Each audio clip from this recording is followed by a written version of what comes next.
Sudah punya planning belum? Mau lari kemana? Kalau Megatrust Selat Sunda pecah nih besok.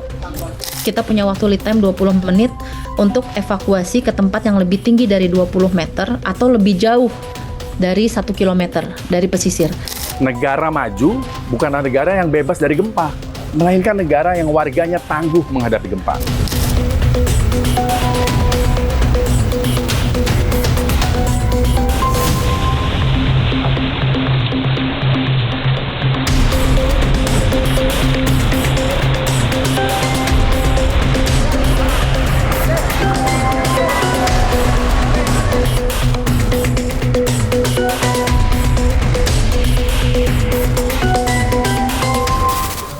Hoi, kalian yang kerja di Jakarta, di gedung-gedung tinggi, apakah gedung tempat kalian kerja sekarang sudah benar-benar aman kalau diguncang gempa? Atau rumah kalian apa sudah punya desain struktur anti gempa? Atau cuma sekedar tembok bata? Ayo jujur, sudah punya planning belum? Mau lari kemana? Kalau Megatrust Selat Sunda pecah nih besok. Ini bukan buat nakut-nakutin bro, tapi kita harus bicara jujur soal mitigasi. Masalahnya, ancaman super gempa itu nyata bro. Coba cek titik Megatrust terdekat dari rumah kalian. Kalau malam ini gempa kuat itu benar-benar terjadi, rumahmu sudah aman belum? Kita cek now.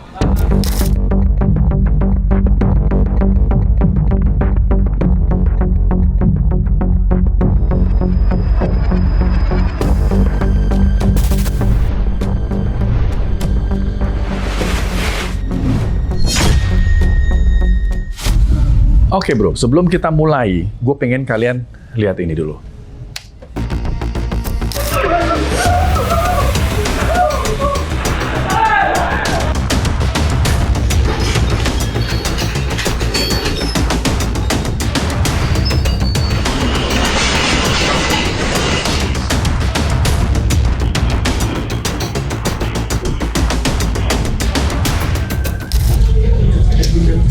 Coba pikirin ini. Kalau saat ini lu lagi di kantor, sementara anak-anak sama istri lu lagi di rumah, terus tiba-tiba gempa dahsyat terjadi. Sudah diajarin belum di mana posisi aman buat mereka berlindung? Terus lu sendiri di kantor yang gedungnya tinggi, lu udah tahu belum harus berlindung kemana kalau tiba-tiba ada guncangan gempa dahsyat? Kita harus pahami dulu apa yang kita hadapi. Yang kita hadapi adalah potensi Megatrust. Kalau misalkan rumah kita satu lantai dan posisi kita dekat dengan pintu keluar aja. Tapi kalau kita nggak memungkinkan keluar, cari tempat berlindung. Misalkan kita punya meja, bisa berlindung ke bawah meja. Atau cari tiang yang kuat itu bisa di sekitar tiang itu biasanya nggak terlalu rubuh ya. Kalau misalkan kita ada di kelas, ya ke bawah meja. Kalau kita ada di lift, mudah-mudahan liftnya berhenti di lantai terdekat ya, di lantai terdekat sehingga kita bisa keluar. Kalau kita ada di gedung tinggi, jangan langsung keluar secara serentak ya, kita cari tempat perlindungan di bawah meja ataupun bisa membalikan kursi atau mencari perlindungan mana yang bisa kita ambil untuk melindungi kepala dan alat vital kita. Kalian lihat peta ini dulu bro. Di selatan Laut Jawa itu ada 3 titik Megatrust. Pertama Megatrust Selat Sunda Banten, Megatrust Jawa Barat Jawa Tengah, dan Megatrust Jawa Timur. Nah, masing-masing titik itu punya potensi kekuatan yang berbeda-beda. Skalanya mulai dari 8,7 sampai 8,9 magnitudo. Nah, yang paling dekat sama Jakarta ya Megatrust Selat Sunda Banten. Sebelum kita bahas soal apa dan gimana mitigasinya, kita cek dulu nih, gimana jika Megatrust Sunda Banten ini pecah? Gimana dampaknya buat warga Jakarta? Megatrust itu dia kira-kira ada 200 km di selatan Jakarta. Artinya kalau misalkan gempa Banten yang magnitudonya 6 sekian aja kerasa, kalau gempa Tasik yang magnitudonya 7 aja kerasa, kalau gempanya dikasih 8 atau 8,7 apalagi 9 itu pasti akan terasa di Jakarta. Itu akan terasa di Jakartanya setara dengan intensitas MMI 6 atau 7. Intensitas 6 atau 7 itu kalau kita tahu baca peta MMI, dia warnanya akan kuning oranye. Kuning oranye itu kalau di Indonesia ada penduduk, ada bangunan yang rentan, itu pasti terjadi kerusakan. Hmm. Tapi kalau misalkan bangunan sudah dibangun berdasarkan kode terakhir, mestinya dia bisa mengantisipasi goncangan dengan intensitas 6 ya. Kalau intensitas 7 memang agak lebih kuat, mungkin mengalami kerusakan, tapi mestinya tidak sampai rubuh gitu. Jadi Ya. harusnya tiang-tiangnya masih bisa berdiri kalau punya tulangan. Kalau nggak punya tulangan, nah itu Ya. yang bahaya. Itu kami memodelkan dari gempa megatrust di Selat Sunda. 8,7 itu bisa nyampe ke Jakarta dalam waktu 1,5 sampai 2 jam dengan tinggi sekitar 1,5 meter. Sekarang kita lihat petanya. Total ada 14 titik zona megatrust yang mengelilingi Indonesia. Di sepanjang Sumatera, itu ada 6 segmen, mulai dari Aceh sampai Enggano. Sementara di selatan Jawa ada 3 segmen raksasa yang nyambung sampai ke Sumba. Kemudian di utara, ada Sulawesi, ada Laut Maluku, Banda, sampai utara Papua. Nah, yang harus kalian pahami, nggak semua titik ini bakal pecah bersamaan. Tapi masalahnya, kita nggak akan tahu megatrust mana yang bakal gempa duluan. Dalam penyelamatan bencana alam, itu ada yang disebut dengan golden time, atau waktu terbaik untuk menyelamatkan diri. Termasuk kalau terjadi gempa megatrust. Buat kalian yang ada di pesisir pantai selatan, ingat nih ya, mulai sekarang lu harus sudah punya rencana tempat perlindungan yang aman. Karena pas gempa megatrust terjadi, waktu kalian tuh gak banyak. Jangan jadi penonton di pinggir pantai, karena maut gak pernah ngasih peringatan 2 kali.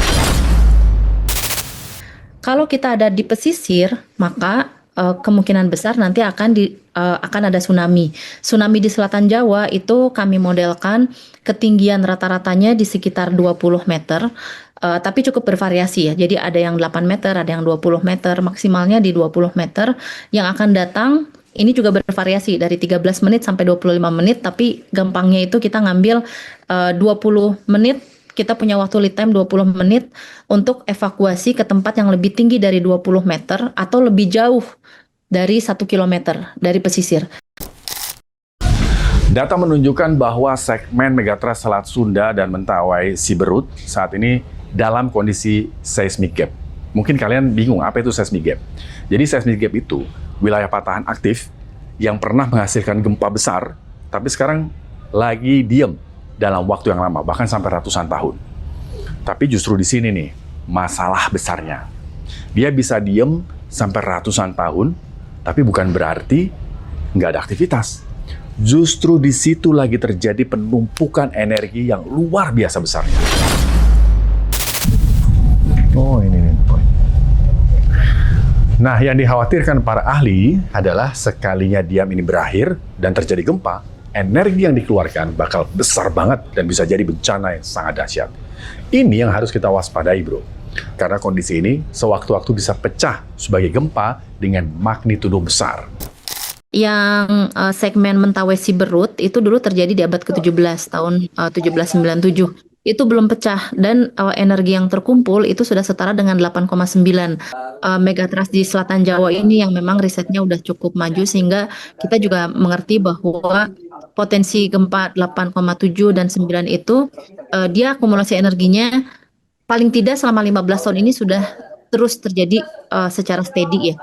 Secara terus-menerus gitu. Kalau misalkan ternyata dia sudah mengalami kekosongan 400 tahun, itu setara dengan 8,7 tadi itu. Jadi 8,7 itu kalau kosong 300 tahun. Kalau 400 tahun itu udah setara dengan 8,9. Kalau 400 tahunnya satu Jawa itu 9,1. Nah, kalau mau ditambah lagi nih, misalkan masih 50 tahun lagi, berarti dia bisa jadi nambah lagi nih akumulasi energinya. Kita ini di posisi energinya nih udah cukup untuk bisa mengeluarkan itu. Tinggal mau kapan dikeluarkan atau mau bagaimana dikeluarkan itu kita nggak tahu. Pada akhirnya kita harus sadar, negara maju bukanlah negara yang bebas dari gempa, melainkan negara yang warganya tangguh menghadapi gempa. Jadi mulai sekarang, stop bertanya, kapan gempa besar itu akan terjadi? Tapi pertanyaannya kita ganti. Sudah siap belum kalau gempa itu terjadi malam ini? Rumah yang lebih kuat, sekolah yang aman, latihan evakuasi yang rutin, dan edukasi yang tidak bosan kita ulangi. Itu adalah kunci kita untuk bisa bertahan. Ingat bro, saat gempa itu datang, yang menyelamatkan kita bukanlah kepanikan, tapi kesiapan. Saya Rizky Hasan, tetap kritis, tetap waras, merdeka!